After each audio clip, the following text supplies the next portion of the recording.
Bad blood pay per view जितना कमाल का था उतनी ही शॉकिंग चीजें इस शो के खत्म होने के बाद हुई हैं और हमें काफी सारे आइडियाज लग रहे हैं कि किसके साथ क्या होने वाला है। Specially Cody Rhodes, Roman Reigns, rock और सीएम पंक, ड्रू मैकिंटायर, बहुत सारी चीजें बताने के लिए ट्रिपल एच ने कुछ अनाउंसमेंट्स करी हैं, उसके बारे में हम बात करेंगे। तो आप वीडियो को डेफिनेटली एंड तक देखते रहें। रिव्यू चेकआउट नहीं करा उसका लिंक आपको मैं डिस्क्रिप्शन में दे दूंगा, लेकिन असली अखाड़ा ऑन स्पॉटिफाई पे मेरी और रोहित की मैच रेटिंग्स भी आ चुकी हैं। अगर आपने वो नहीं सुना उसका लिंक भी आपको डिस्क्रिप्शन में मिल जाएगा। 30 मिनट का आपको इससे ज्यादा पैशनेट रेसलिंग के ऊपर, बैड ब्लड के ऊपर कोई पॉडकास्ट कहीं सुनने को मिलने वाला है नहीं, तो उसको जरूर जाके चेकआउट करें और वो आपके लिए कांट मिस है। तो बहुत सारी चीजें यहां पे बताने के लिए आप लोगों को। रॉक ने प्रोमो कट करा भाई अपना शो खत्म होने के बाद। केविन ओवेंस हील टर्न कर चुके हैं कोडी रोड्स के ऊपर, लाइक व्हाट द हेल। और ट्रिपल एच ने भी साथ के साथ कुछ चीजें बोली हैं। ड्रू मैकिंटायर का जो खून निकला उसके पीछे रीजन क्या था वो भी हम बात करेंगे। तो स्टार्ट करते हैं ट्रिपल एच की प्रेस कॉन्फ्रेंस से और उनसे एक क्वेश्चन पूछा जाता है। हमेशा एक ऐसा क्वेश्चन होता है कि ब्लैक कलर के रेसलर्स का मैच क्यों नहीं हो रहा पीएलई में, लास्ट टाइम भी नहीं था, इस टाइम भी नहीं। तो ट्रिपल एच का सिंपल सा आंसर था, मैं कलर नहीं देखता, मैं टैलेंट देखता हूं और करंट स्टोरीज के हिसाब से जो नीड है उनके मैचेस शो पे देखने को मिले। इस चीज को मैं भी कोई ज्यादा डिटेल में डिस्कस नहीं करना चाहता भाई, अमेरिका ये सब चलता रहेगा। इसके अलावा गोल्डबर्ग के बारे में उनसे पूछा गया। Obviously bill Goldberg is back और उनसे पूछा जाता है क्या गोल्डबर्ग का एक और मैच होगा, और ट्रिपल एच कहते हैं कि गोल्डबर्ग सिर्फ शो से पहले में मिला तो सब नॉर्मल था, लेकिन शो के बाद जब दोबारा मिला तो उसकी आंखों में एक स्पार्क दिख रहा था। And never say never. और मैं आपको काफी हद तक ये बता ही सकता हूं कि गोल्डबर्ग जो है उनका एक मैच तो होगा ये डब्ल्यूडब्ल्यूई में, मोस्ट लाइकली क्राउन जूल में ही देखने को मिल सकता है। मे बी गुंथर के अगेंस्ट भी हो सकता है, लेकिन गुंथर क्योंकि चैंपियन है तो उनका मैच तो ऑलरेडी कोडी रोड्स के साथ उस हिसाब से होना चाहिए। इंटरेस्टिंग रहेगा बहुत ज्यादा गोल्डबर्ग के क्या प्लान्स होंगे। May be Monday night raw तक हमें और रूमर्स जानने को मिल जाएंगे, लेकिन ट्रिपल एच ने इस चीज को क्लियर कर दिया कि गोल्डबर्ग डेफिनेटली इन्वॉल्व होने वाले हैं। इसके बाद उनसे पूछा गया मंडे नाइट रॉ के बारे में, बिकॉज अगर आप भूल गए हो तो जो अब रॉ होगी वो केवल 2 घंटे की होने वाली है, 3 घंटे की नहीं। और ट्रिपल एच कहते हैं कैसे नाइट एंड डे का शिफ्ट होता है, क्योंकि 3 घंटे के शो में तुम बहुत कुछ दिखा सकते हो, 2 घंटे में तुम्हें मेक श्योर करना पड़ता है कि क्या इंपॉर्टेंट चीजें हैं जो शो के अंदर जानी ही चाहिए। और इतने टाइम से रॉ 3 घंटे की चल रही है, अब 2 घंटे की होगी, लेकिन वो कहते हैं भाई हम उसको मैनेज करेंगे, बेस्ट अपनी कोशिश करेंगे। और नेटफ्लिक्स पे रॉ एग्जैक्टली कितने घंटे की होगी वो उन्होंने कुछ नहीं बताया। वो कहते हैं अभी हम वो सब क्लियर करने के प्रोसेस में हैं और जब उन्हें पता लगेगा तब वो हमें भी बता देंगे। इसके बाद उनसे रॉक के बारे में पूछा गया कि कब रॉक देखने को मिलेंगे, कब उनका दोबारा मैच हो सकता है। और रॉक पे मैं आऊंगा कि उन्होंने खुद क्या बोला, लेकिन ट्रिपल एच का कहना यह था कि रॉक को जब जो करना है वो करेगा। लास्ट टाइम जैसे रॉक हमें देखने को मिले थे, फाइनल बॉस जो करता है वही करता है, उसको कोई रोक नहीं सकता। शो के बाद, शो से पहले, शो के बीच में, तो ये चीज ट्रिपल एच की कहनी थी। और कहीं ना कहीं ये लिटरली ट्रू भी है, बिकॉज पॉलिटिकल सीन या फिर जो कॉर्पोरेट सीन है डब्ल्यूडब्ल्यूई का, उसमें रॉक वे ऊपर है पावर में अगर हम ट्रिपल एच से कंपेयर करें। और फाइनली ट्रिपल एच की इंटरव्यू से ये हमें सुनने को मिला कि जो नेटफ्लिक्स पे प्रोडक्शन रहेगी, जो आप पूछते रहते हैं कि सेट कैसे चेंज होगा मंडे नाइट रॉ का, उस पे उन्होंने क्लियर कर दिया है कि डब्ल्यूडब्ल्यूई ही खुद सारा प्रोडक्शन करेगी। नेटफ्लिक्स प्रोड्यूस नहीं करेगा शोज को डब्ल्यूडब्ल्यूई के लिए, बिकॉज डब्ल्यूडब्ल्यूई इतने सालों से वो करती आ रही है। नेटफ्लिक्स सिर्फ प्लेटफॉर्म देगा, बनाएगा सब कुछ डब्ल्यूडब्ल्यूई। लेकिन ट्रिपल एच कहते हैं कि नेटफ्लिक्स का प्लेटफॉर्म हमें अलाउ करेगा उस चीज को कमाल करने के लिए, लेकिन विद मच हायर वॉल्यूम, यानी कि उसको एजी, उसको एटीट्यूड एरा टाइप बनाने के लिए या फिर कुछ ऐसा दिखाने के लिए जो केबल टीवी पे नहीं दिखाया जा सकता। वो डेफिनेटली सारी चीजें हम एक्सपेक्ट कर सकते हैं। बड़ा चेंज आने वाला है नेटफ्लिक्स के ऊपर, ये ट्रिपल एच बार बार ऑब्वियसली बता रहे हैं। अब हम आते हैं इस रॉक वाली पूरी इंटरव्यू के ऊपर, बिकॉज अपने इस अपीयरेंस से पहले बैड ब्लड में रॉक गए इंस्टाग्राम पे लाइव और उन्होंने जाके पूरी इस चीज को स्ट्रीम करा कि कैसे वो अपीयर होते हैं।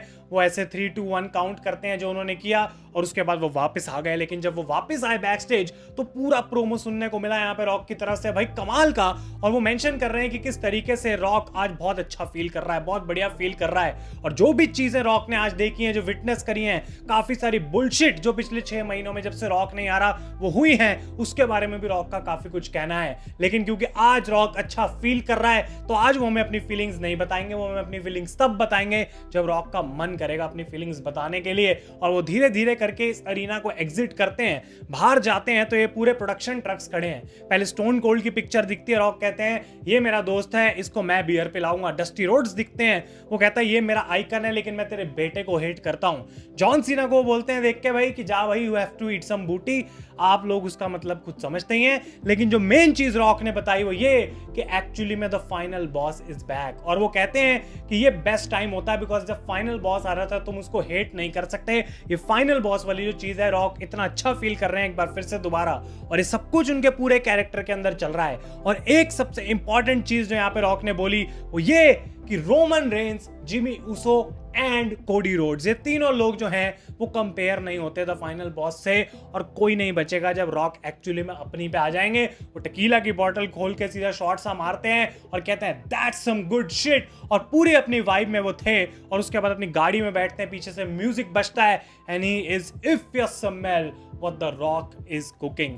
बहुत ही आइकॉनिक प्रोमो, बहुत जिस तरीके से उन्होंने डिलीवर करा, टिपिकल फाइनल बॉस को तुम हेट नहीं कर सकते।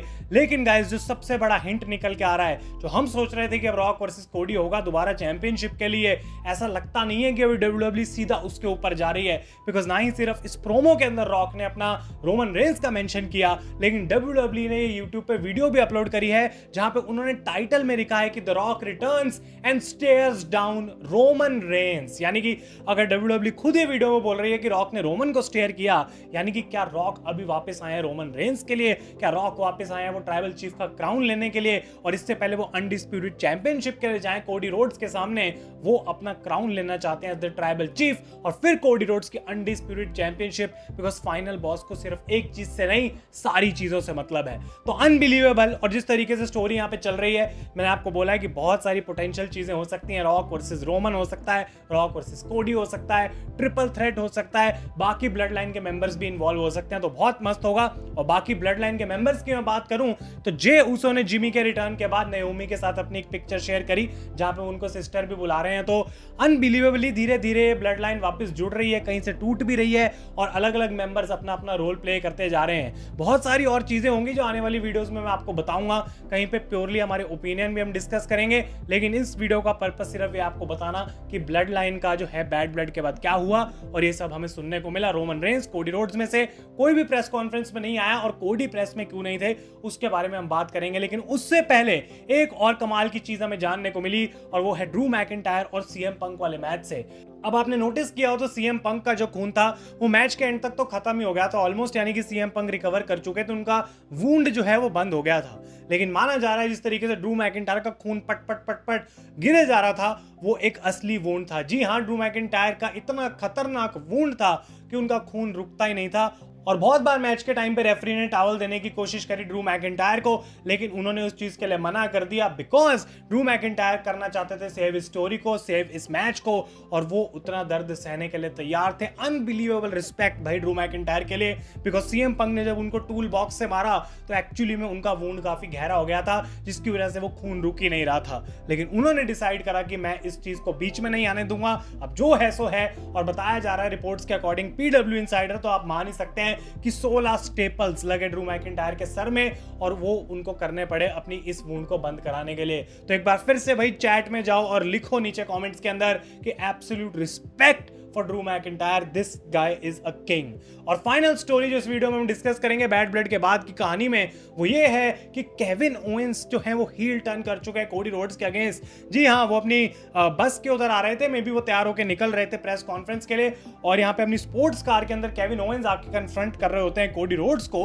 और कुछ तो उनके बीच में बहस होती है, जिसके बाद केविन ओवेंस अटैक करना स्टार्ट कर देते हैं। बहुत ही ज्यादा गुस्से में केविन ओवेंस लग रहे थे, और उसके बाद बेसिकली केविन ओवेंस वहां से चले जाते हैं, जब बहुत सारी सिक्योरिटी, बॉबी रूड और प्रोड्यूसर्स बाकी आते हैं इस पूरी ब्रॉल को रोकने के लिए। लेकिन कोडी को मदद की जरूरत पड़ी, और कोडी को उठा के वापस उनकी बस के अंदर लेकर जाया जाता है। तो ये चीज जो शायद हमें स्मैकडाउन में देखने को मिलने वाली थी, अब वहीं से सीधा कहानी स्टार्ट होगी, बिकॉज ये हील टर्न तो ऑफ एयर हो गया। और जबकि लोग बोलेंगे कि ये फैंस ने वीडियो कैप्चर कर ली, डब्ल्यूडब्ल्यू बहुत ज्यादा स्मार्ट है, वो रियल एंगल दिखाना चाहते हैं कि सच में केविन ओवेंस को कोई प्रॉब्लम हो गई कोडी रोड से, ना कि सिर्फ स्टोरी लाइन के अंदर। इसलिए इस चीज को बनाया जा रहा है, और उनको ऑलरेडी पता था वहां बहुत फैंस खड़े हैं, वीडियो तो वायरल होनी है, और इसीलिए वैसे करा गया। Because WW I don't think SmackDown से पहले इसको कहीं भी अपने प्लेटफॉर्म पे शेयर करेगी, और फिर फैन वीडियो को यूज करेगी दिखाने के लिए कि ये सब सच है, और केविन ओवेंस इस वजह से अब कोडी रोड्स के अगेंस्ट हो चुके हैं। अनबिलीवेबल स्टोरी टेलिंग चलती रही बैड ब्लड के बाद भी, और ट्रिपल एच ने ठान लिया है कि मेरे से बेटर कोई है नहीं इस क्रिएटिव प्रोसेस में। आप लोग अपने ओपिनियंस शेयर करते रहें कमेंट्स में, और वीडियोस आपको देखने को मिलती रहेंगी। अगर आपने ये वीडियो यहां तक देख लिए तो इसे लाइक जरूर करेंगे। तब तक के लिए thank you so much for watching. मैं हूं आयुष, और आप देख रहे हैं रेसल इंडिया।